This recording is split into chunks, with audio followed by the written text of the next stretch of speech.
of men. The Shadow knows. The Shadow, the mysterious character who devotes his life to righting wrongs, protecting the innocent, and punishing the guilty, is in reality Lamont Cranston, wealthy young man about town, student of science, and master of other people's minds. Using advanced methods that may ultimately become available to all law enforcement agencies, Cranston is known to criminals and evildoers as the Shadow. Never seen, only heard, as haunting to superstitious minds as a ghost, as inevitable as a guilty conscience. Cranston's friend and companion, the lovely Margot Lane, is the only person who knows to whom the unseen voice belongs. Today's story, Murder in E-flat.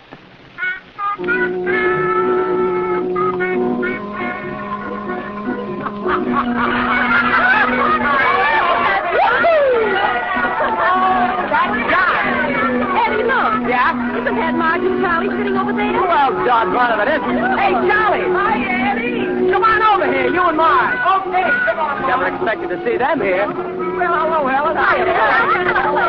You got room for us? Oh, sure. Hey, waiter, 2 more chairs. What do you think of this band? It works. Boy, this skinny butler's the hottest cup in town. Well, I'll still take Louis Creamer. Boy, that's my idea of a band. Quiet, now let's listen. All right. Come on! Roll it over!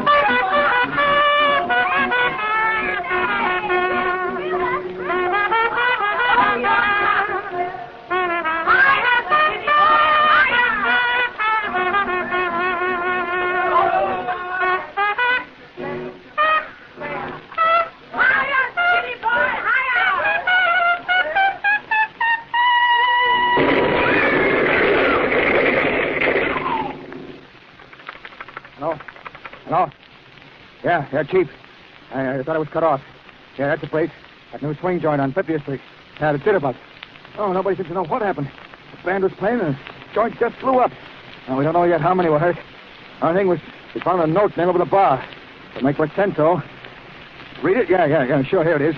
It says, the only real music is the music of silence. Yeah, funny business. Okay, I'll report back to headquarters as soon as the ambulance is coming.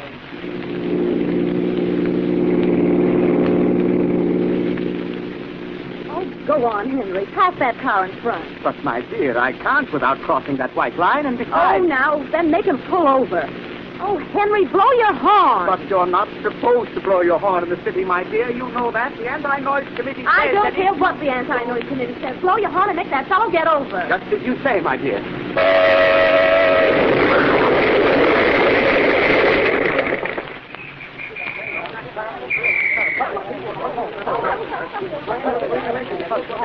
Yes, officer. I was driving about 50 yards behind their car. Yeah? They started to swing out of line and blew their horn, and then it happened. This awful explosion. I tell you, I've never known my... note. Where'd you get this note? After the explosion, I noticed it lying in the front seat beside me. Somebody must have thrown it in through the window. What do you suppose it means, officer? Let's look at it again. Let this be a warning to you. Auto horns are playthings of the devil. Silence. What does it mean, officer? I don't know, mister. But if I were you, I'd forget I had a horn.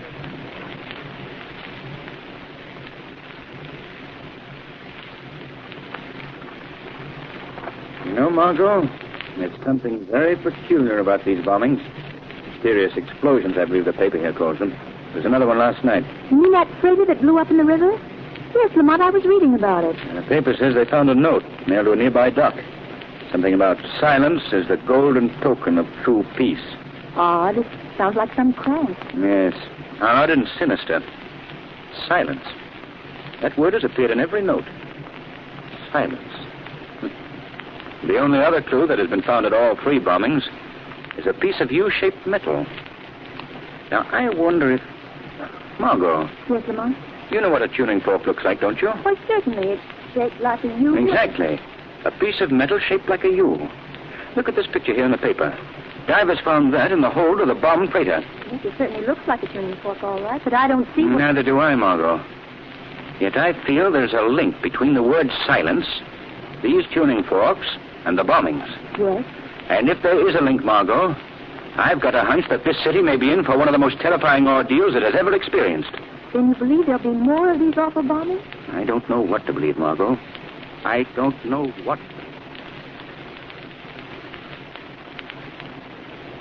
Non-stop plane to Chicago, now ready at gate 4. Non-stop plane to Chicago, now ready at gate 4. Goodbye, John. Don't forget to wire me. Bye, dear. See you Thursday.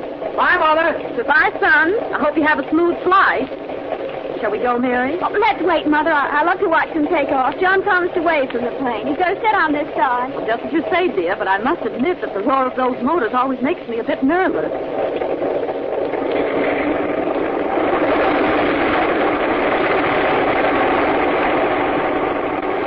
There he is, Mother. There's John. Bye, John. Bye.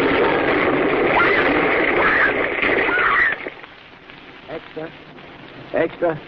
Read all about the latest mystery bombing. Note warning silence found at Central Airport. Extra.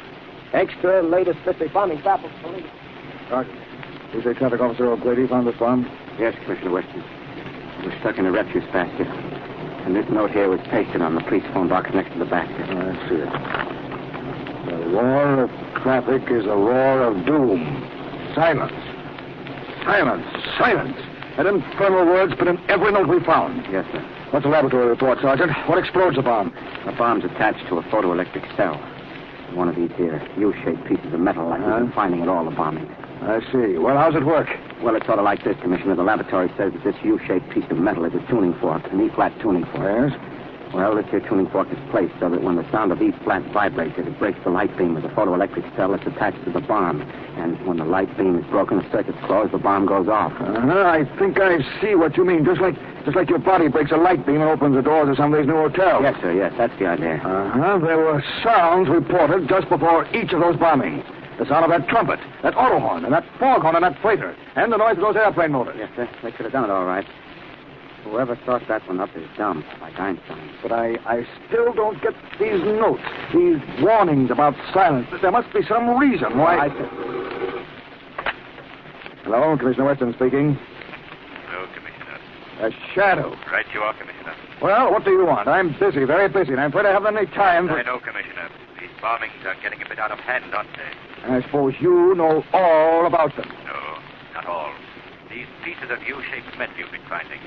Tuning forks, aren't they? How did you know that? Never mind. Aren't they? Yes. At least that's what our laboratory calls them.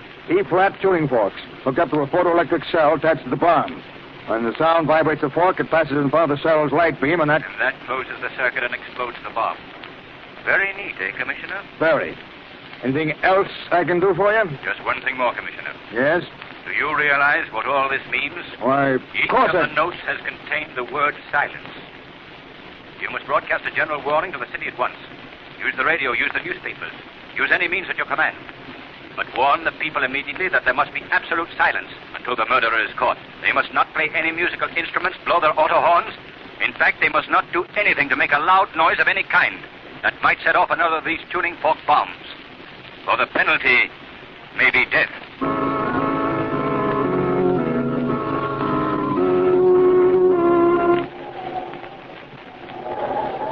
It was right here they found one of the bombs.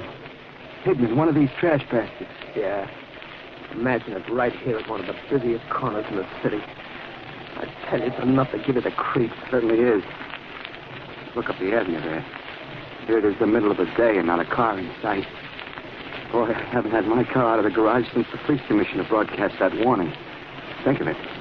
He said even a squeaking brake might send you to Kingdom Come. Well, I can tell you, Kingdom Come would be better than this. They don't find the guy that's planting these bombs soon. The whole town's going off its nut. You're telling me. I haven't slept in 4 nights. It's awful silence. It's like a wet blanket over your face. Day after day, and not a sound. Stop pacing that floor, Robert.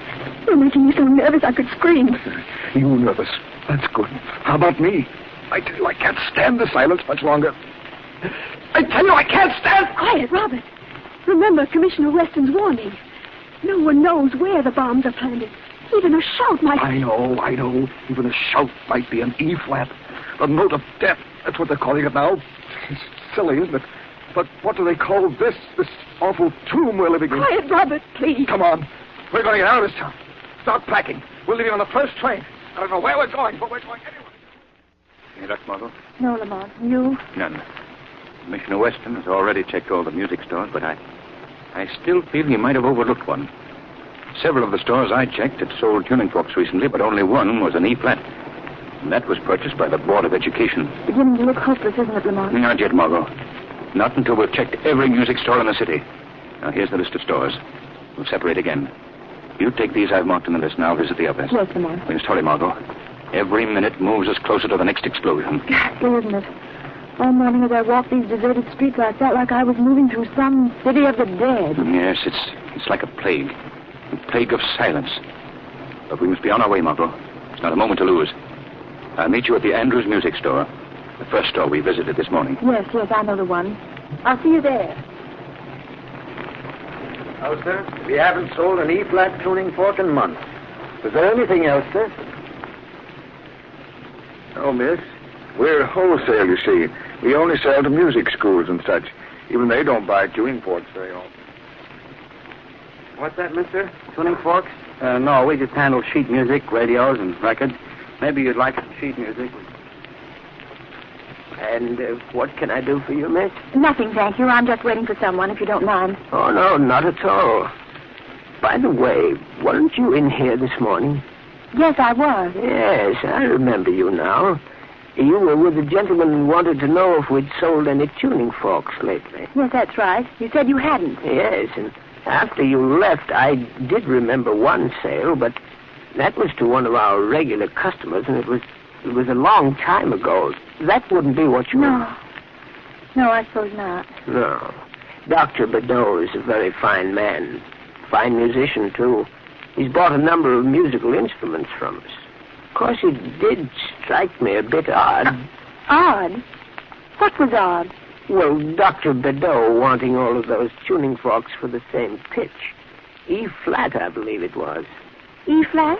Yes, but you know how musicians are. Surely you don't... Oh, no, of course not, but I suppose I should see this Dr. Badeau, just for the record, you know.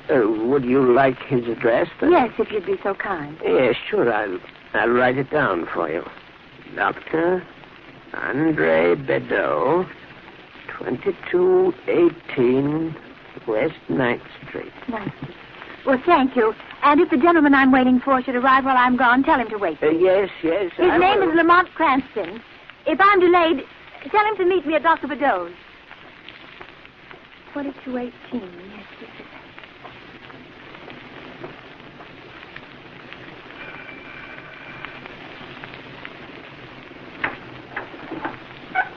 Yes. Yes?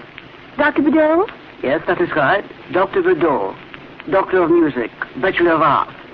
And you, my dear? My name is Margot Lane, Doctor. I'm a voice student. Oh, musician. And so beautiful. Do come in. Thank you. This is my studio. Oh, it's charming. You teach here? No. I seldom teach, my dear. I'm composer. Great composer. Though I'm afraid that is still my own little secret. But then you wouldn't have time for a simple student like myself. No. On the contrary, my dear. It has always been my special pleasure to encourage real talent. Especially beautiful talent. Yes. Mm-hmm. Yes, well, that's very nice, but I'm not awfully talented, Monsieur Badeau. I don't really believe you'd be interested. No, but I have already decided I would be interested. Most interested. But first, you are just in time for a treat. A rare treat. Well, I'm afraid I must go now. I just remembered an appointment. You should remember that before you interrupted my work. Now that you are here, you shall remain on until it is my pleasure to dismiss you. But you can't do that. Quiet. Sit down. There. I did not ask you to disturb me. But now that you are here, you shall share a secret with me. You like secrets, no? Most young women like secrets, but can't keep them. I'd rather think you shall keep this one, my dear. Shadow. Yeah, what is that? What did you say? What? Oh, you are wasting your breath, my dear. Really you are. The studio is soundproof, completely soundproof. And now for my secret. You see this beautiful electric organ? Yes, of course, this but electric organ shall reveal my secret. My greatest composition. I shall play it for you now on this beautiful organ. Oh, pardon me, just a moment, my dear. The door seems to have blown open. Yeah. Turn of the lock will guard us against such interruption. Don't lock that door. You hear me? Let me out of here. Quiet! Quiet! Really, you don't seem to realize what a great honor I am to bestow on you. For you shall be my first and the last to hear my greatest composition. My Symphony of Silence in E-flat. No! Do I frighten you, my child? I'm so sorry. But you are my uninvited guest, aren't you? My only guest. The lighting is quite poor for shadows, my dear. There are no shadows in my studio. Oh, one thing more. Before I play my symphony for you, you see the black box on that pedestal there? Answer me, do you? Yes, I see it. That box is my invention. It is a bomb, the same as others I have placed about the city. And it shall permit you and me to die. You see, my dear, into the final climax of my symphony, I have written the final climax of life itself. Yeah, but enough of this program notes. Yeah, let us begin the performance. Yeah. Listen, my dear. Listen to the pale beauty of the whole tone. Truly a feast, isn't it? A feast for just the two of us. 3, Dr. Bedeau. 3 of us. Shadow, they told you where I was. 3. Yes, I remember now. Very clever of us, wasn't it, Bedeau? Yeah. And another we planted behind the timer's bell in the sports armory. Oh, but of course. How stupid of me to forget. And the third, in the Grand Terminal. 3 noisy places, without a doubt. Yeah, but noisy no longer. The city is as silent as a tomb. And so long as it remains silent, so too will the bombs. Yeah, but now my symphony reaches its climax. My work is finished. Listen to the compelling beauty of the finale. Hear those whole tones marching up. Yes! It is the work of a master. I, Bedeau, the greatest of them all. And now the final suspension. And the final resolution. The finality of my symphony in silence. In E-flat!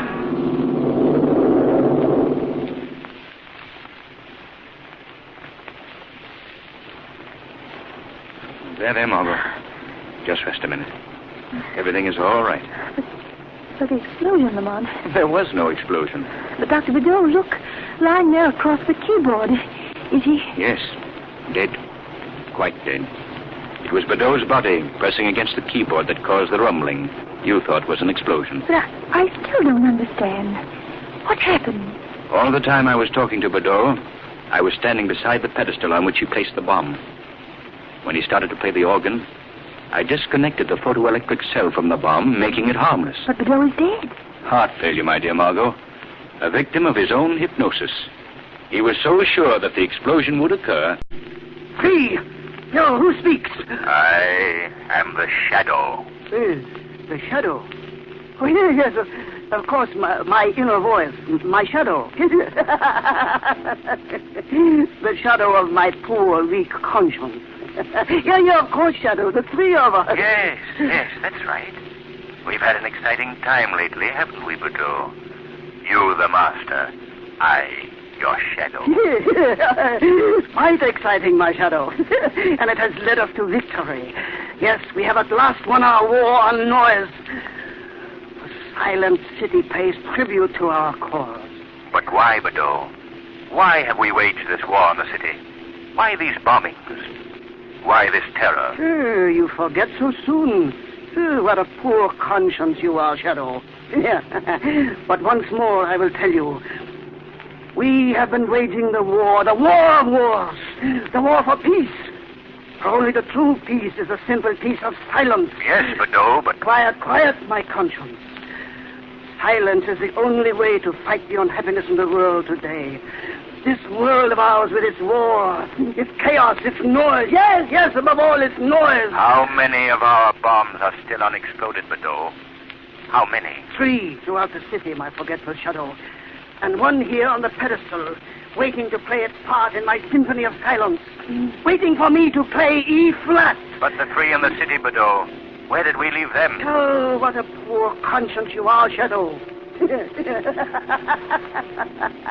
One's conscience should not forget so often. Yeah, but I will forgive you. Don't you remember the one we left in the elevator shaft of the State Building? Yes. That it did, in his distorted mind. Oh, thank heaven it's all over. Yes, the symphony of silence is over. The terror is ended. Once more the city can return to its normal life. Once more its people are safe to work and play, laugh and cry, free from the terror that has nearly driven them mad. Yes, and once more man has learned that there is only one musician who can play the cosmic music of silence and sound. The master musician of them all, the composer of life itself. Let no man tempt you into crime. For crime is like a strangling serpent. It crushes him who feeds it most. Beware lest the serpent of crime ensnare you in his folds. Remember, crime does not pay. The shadow knows.